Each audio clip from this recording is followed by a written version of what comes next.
Welcome to Le Show's Clockwork Workshop. How can I help you? Hello. I'd like to know if anyone has purchased some special components lately. Special components? Sorry, could you be more specific?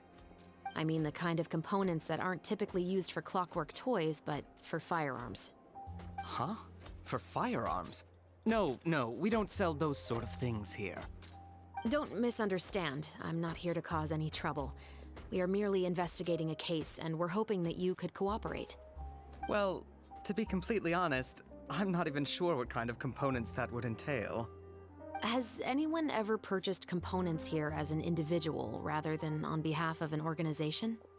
We have a lot of customers who buy toys, but those who buy components are all regular customers who buy in bulk on behalf of their organization. Is that so? I understand. Thank you for your cooperation. You're welcome. It's the least I can do.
Oh, hey, Chevris. Run out of oil for your musket again? Hello, Estelle. I want to know if anyone has come to your shop recently to order some firearm components. Oh, is this another case? Let me think. I don't think so. Some people have requested that I make some prop guns for the Fontanalia Film Festival, but I refused all of those requests. Oh? Why's that? Because there's no profit! I only make things here that can do some real heavy lifting. I don't have the energy to make some new molds just for the festival. Then has anybody come specifically looking for mechanical components? Well, I usually sell off my scrap to the Fleuve Cendre. I don't typically give them to one specific person. I understand. Thanks for your cooperation. Don't mention it. Always happy to have the Musketeers' patronage. Seems like we haven't found any leads to go off yet. Yeah, unfortunately. All right, let's head to Fleuve Cendre next. Huh? Are you sure? People might not be so thrilled to see the captain of the special patrol there. You think so, huh?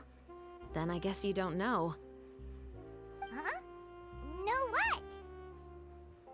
That I grew up in Fleuve Cendre.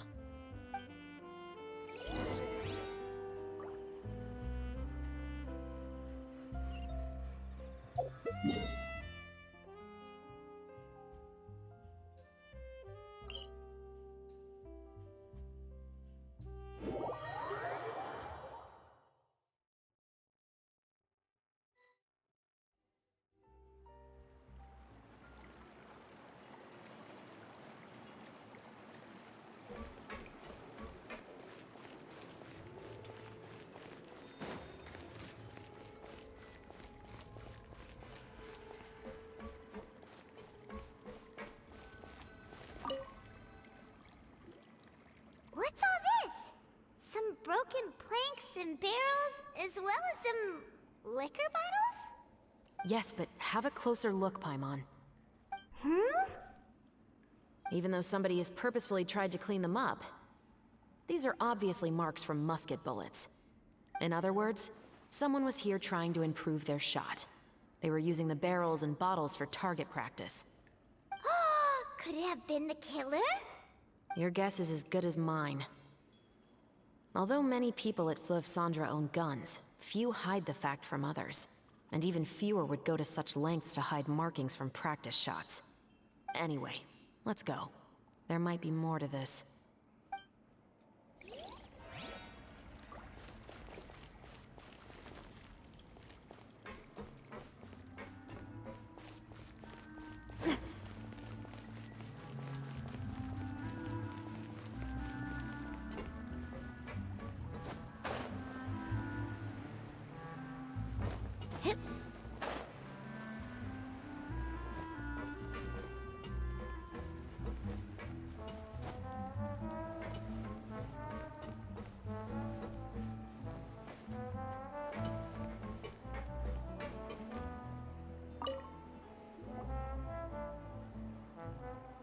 It's been a while, Tetro.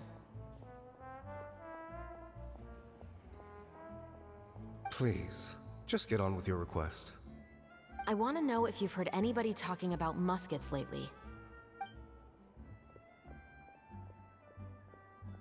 Information isn't free, you know. I've heard that bandits have been extremely active in the countryside recently, and they've been affecting the delivery of goods to Poisson. I can allocate some more manpower to help out with that problem. What do you say?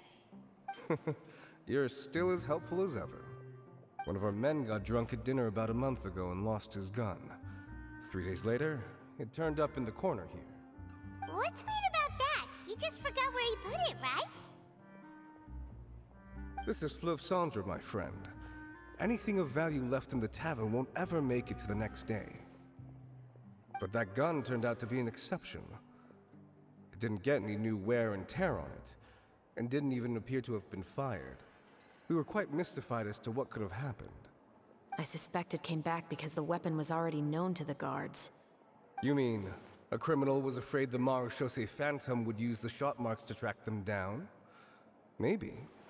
But if that's the case, the culprit really took great care to avoid getting caught. I didn't say anything about a criminal. In Fleuve Sandra, knowing who was killed is as easy as knowing what clothes you're wearing today.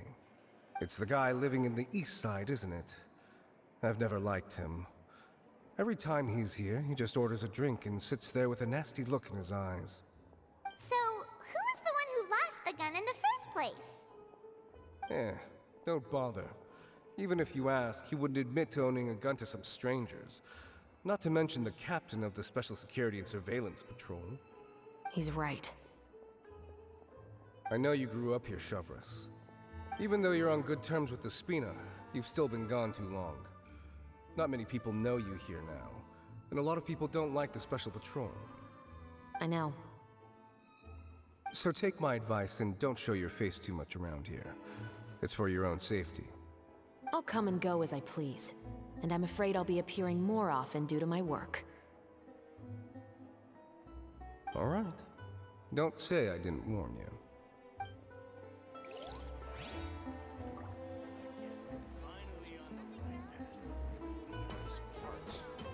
What's taking him so long?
Hello, I'd like to ask some questions.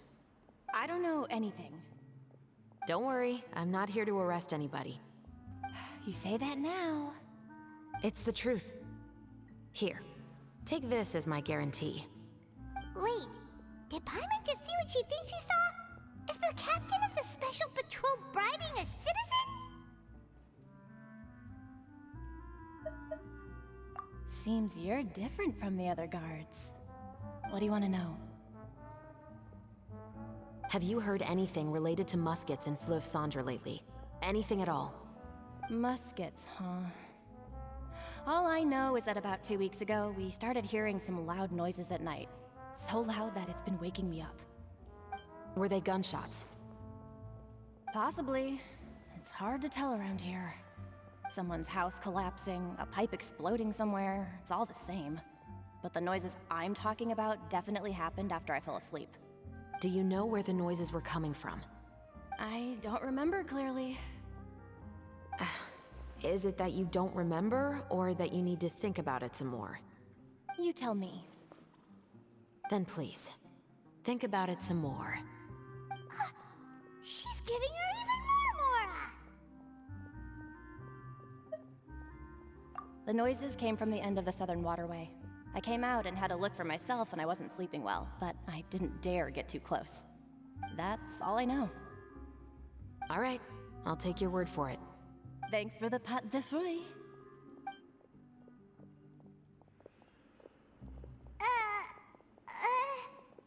No need to be surprised. I grew up here, remember? I know how to get people around here to talk. My apologies, I'm all out of sweets. Though I do have some other tempting snacks in my custody. Fries, fried chicken, and even onion rings. But taking care of junk food is my responsibility. You're better off sticking to your normal, nutritious diet. Now then, let's keep going. Seems like that's all we'll be able to uncover for today. Paimon feels like we managed to learn a lot more here than up on the surface. Yes. Assuming that everything we found is indeed connected to our suspect, then their timeline was probably something like this. A month ago, our suspect found a gun and took it home to disassemble it. Once he'd figured out its mechanics, he brought it back. In the following weeks, he used some parts to create his own makeshift musket and took it to the Fleuve Cendra for target practice. Then, a few days ago, he found his target and carried out the murder. Once the deed was done, he left a rainbow rose on the body, just like the scene in the novel. That all makes sense to Paimon, but we're still no closer to figuring out the killer's identity. The deceased was a resident of Fleuve Cendra. It's said that he was a poor, solitary man. Yeah, that's also something I'm trying to figure out. If we are indeed following the novel, and there's a story behind the murder, then this murder should be an act of vengeance. But according to our investigation, the deceased didn't have any enemies. He was no saint, but no one's heard of a rival who hated him enough to shoot him dead, much less care to leave a rose on his body. What message is the killer trying to convey, and to whom exactly? We've thoroughly investigated that possibility. He claims to have spent the whole day at the Opera House on the day of the murder, and the staff there have confirmed his account. Okay, so he has an alibi. Not only that, he lacks a credible motive as well. He has a family of his own, and both of his parents are still alive. I've looked into his records. He was adopted at the age of 6, and all the proper procedures were followed. There are also records of him at an orphanage before then. In the story, the mother of the 2 musketeers was murdered after the children turned 10. Of course, he could have changed the children's ages, but I don't want to assume anything without evidence. More importantly, I've also had a chat with him in person. He didn't seem like the kind of person who would pull the trigger to kill a man. Then, what should we do now? We have all this new information, but it doesn't help us move forward. Investigations take time. I didn't expect us to catch the culprit in just a single day. How about this? Let's spend the next few days filming with the crew. We can continue the investigation once we're done with the film. I'm sure that given time, new leads will present themselves. Wait, but weren't you saying Intel is like small, remote islands in the middle of the sea just a moment ago? Wouldn't you just miss them if you were to stop looking? Ah, but the book had more than one reference to the islands, Paimon. Oh? What else did it say then? As long as you spend enough time sailing through the fog, you'll eventually come across an island.